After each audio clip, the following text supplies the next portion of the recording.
Okay, hey guys. So here I will be showing you a video for kind of a best practice video for how to use my tool for our game, how to make a bunch of low poly assets. So let's jump into it. Here I have two base meshes. One is going to be for essentially like rocks and ice fragments, and this one's going to be for floating islands. We're going to take a look at the rock first because that one is kind of more prevalent. And I'm going to even open up my tool real quick. And so the first thing you'd want to do, because what our point is we're going to iterate off of this base mesh, which as you can tell oops, it's pretty structural, basic and whatnot, which is good actually. I found that'll deem the best results with my tool. So yeah, like I said, first thing you're gonna want to do is copy and paste it.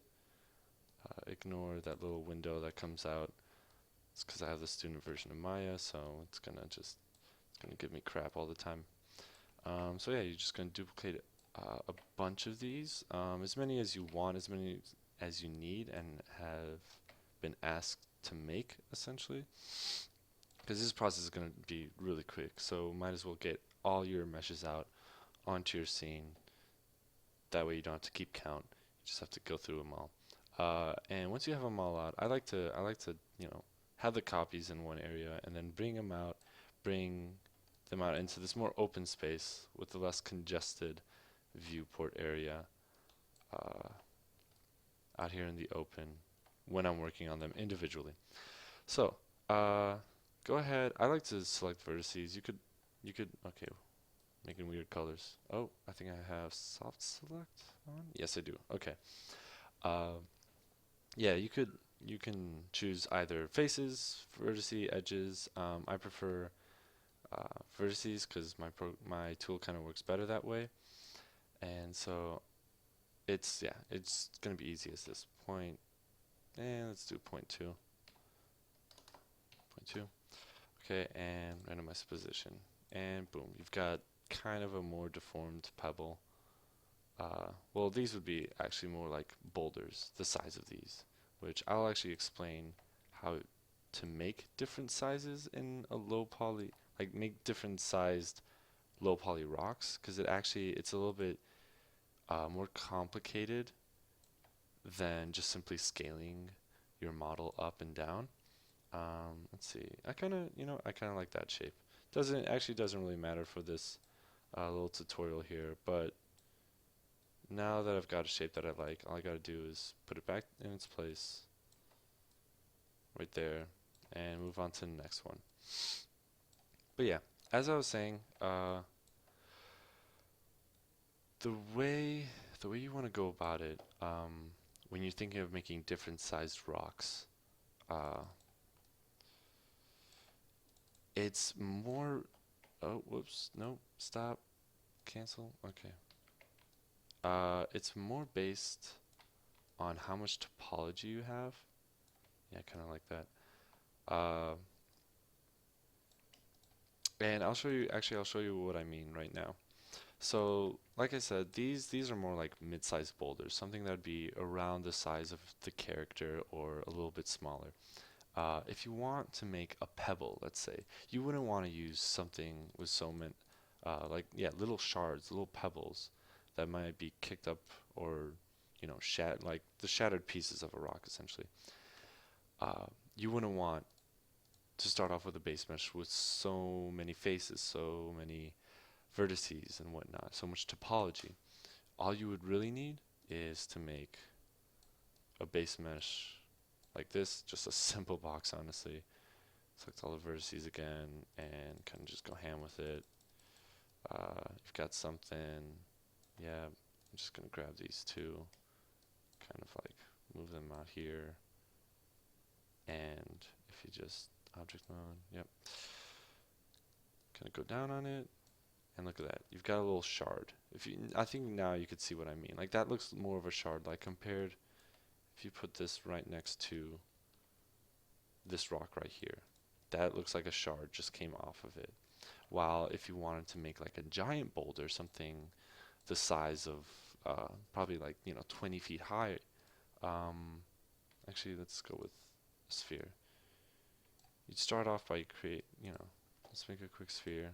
You'd have something with a lot more. Actually, let's do 12 by 8. You'd want something with a lot more topology, such as this. And I'll show you what I mean in a second. Um, okay, let's go 0.6. Yeah, let's do 0.6. And let's go by vertices, select all of them, randomize the position, boom. It's a little bit too crazy. Let's try this again. Kinda like that. So this would be more of a boulder about like 20 feet, like something really big.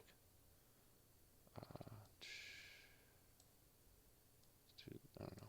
Let's do that. So yeah, you could kind of tell. Scale-wise, because it's bigger, you're allowed to put more topology on it, and it makes more sense. So yeah, kind of like that. So yeah, if you're essentially when you're going to be making various size rocks, you're going to want various sized meshes, and by sized, I mean various amounts of topology, amounts of faces in them. So yeah, if you're making a bunch of little pebbles, you're going to want to start off with the most basic cube. If you want to make a mid-sized boulder, you're going to want to start off with something like this hexagonal sphere I have. And then even just changing uh, the base mesh a little bit, you could get a completely different kind of rock. Uh, so for one, I'm going to scale this up like here. So now it looks like a lot like a crystal. And so I guess no, there's not going to be any surprise here. We're going to make essentially a crystal or ice crystal just using this base mesh. And then boom, look at that. You got some very nice topology going on. That looks really natural and was not like, yeah, click a button, it's done. So I'm just going to set that aside. And so yeah, that's essentially how you'd go about making rocks and pebbles and ice crystals. So, and now for future purposes, because we're not going to be really working on islands, floating islands just yet, but just for future references, so I don't have to make another video later. We're gonna go ahead and see how we can go about doing that because, yeah, same thing. We're gonna copy and paste it, and the reason why you kind of need a separate look on how to do something like this, even though these floating islands are also natural, and we will be using our tool for this, there's a little bit different of a formula. You can't just select everything and then just go ham. Just it'll take a little bit longer, but this still beats handcrafting, uh, hand making your models from box modeling from scratch. Okay, so this is typically there probably could be better ways, but for now this is typically the best way that I like to go about it. First, I like to go ahead, always select by vertices. That's just me. I'm a vertice kind of guy. Um, First thing that I like to do, in fact, oh yeah, that's right. So with these edge loops, I double click, select the whole edge loop, and you kind of want to go piece by piece with this entire object. Uh, so yeah, we're gonna start off by clicking these, and then we only want them to move around like side to side, back to front, not up yet, not yet at least. Go back to point. Let's do 1 because we could always hit the button a bunch of more times. Okay, okay, click it. Yep, yeah, I like that. And now click on this one and do the same thing. I like that too. And next one. It's taking a while. I like this one a little bit more. And we'll do the same with this one.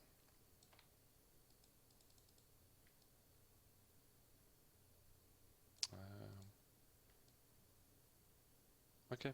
You know what? That's fine for now. Uh, yeah, actually, I really. And of course, you could always go back and make little changes as you deem fit. This is based off of, your own visual, your own eye. Because, yeah, my script is still not, it doesn't do all the work for you. It just does most of the work, at least most of the, even like the creative work, essentially.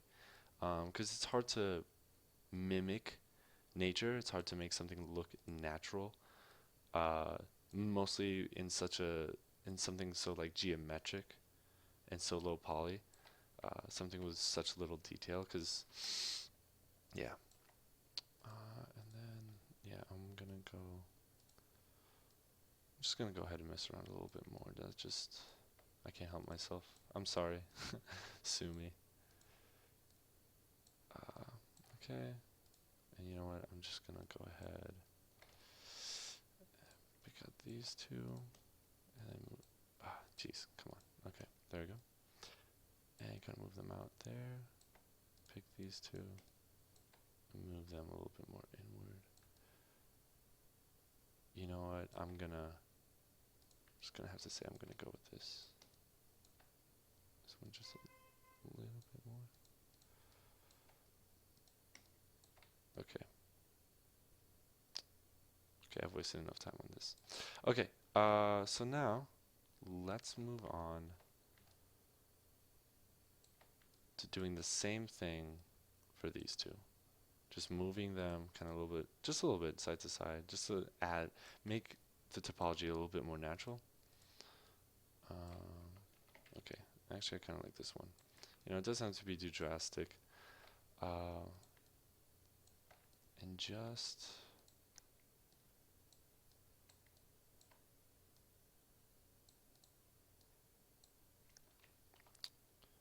gonna do this. Make them a little bit wider. Just a little bit. Okay. I might click it a couple of times again too. No, still liked it before. Okay. Well, anyways, now what we can do is select all of these, and we're only gonna move them on the y-axis, just a little bit, just once or twice. Okay. And that's good. But now we're gonna get this middle section right here, and we're actually gonna move it a lot. So let's go 0.3.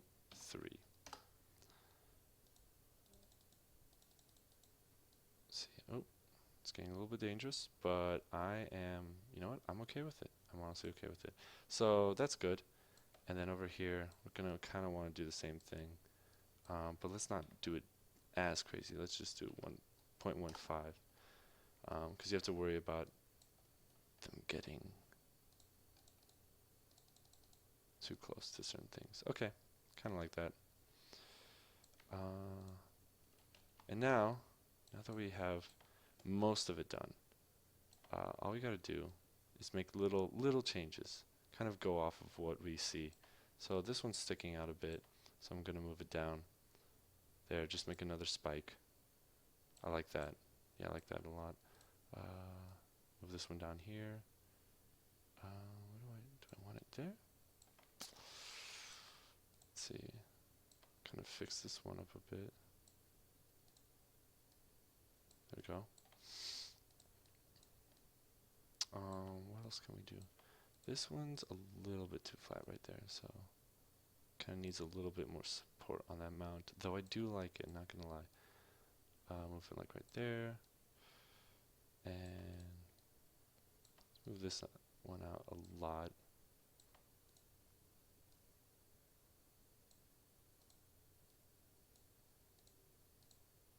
That okay. But yeah, it really comes down to like your own eye, kind of just going off of what's already there, because that's what the tool is. It puts you at a really good starting point where all you gotta do is minor changes that only take a little bit. You know what? For now, that's good enough for me. I can move this down a little bit here. Same with this one as well. Okay. Yep. That's fine with me. And now moving on to last. last portion, just the top. I don't know why, but I always like to save this a little bit for last. Kind of raise this up a bit more just to be safe. And then once again, we're only moving it on the y-axis. Okay, one more time. See how this goes. Don't know what's happening there, but I don't. Okay. So I like that.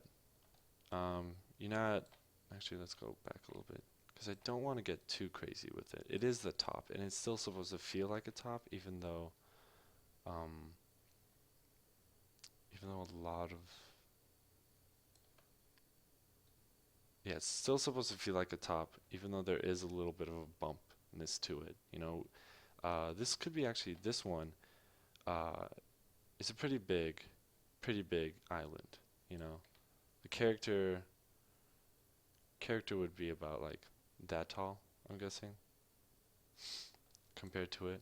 You know, pretty sizable for a floating island.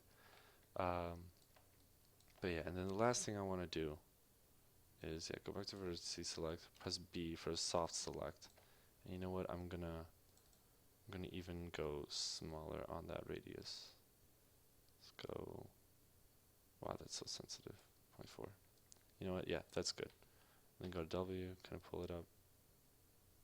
You know, that wasn't. That was. Let's do 2. I like 2. There we go.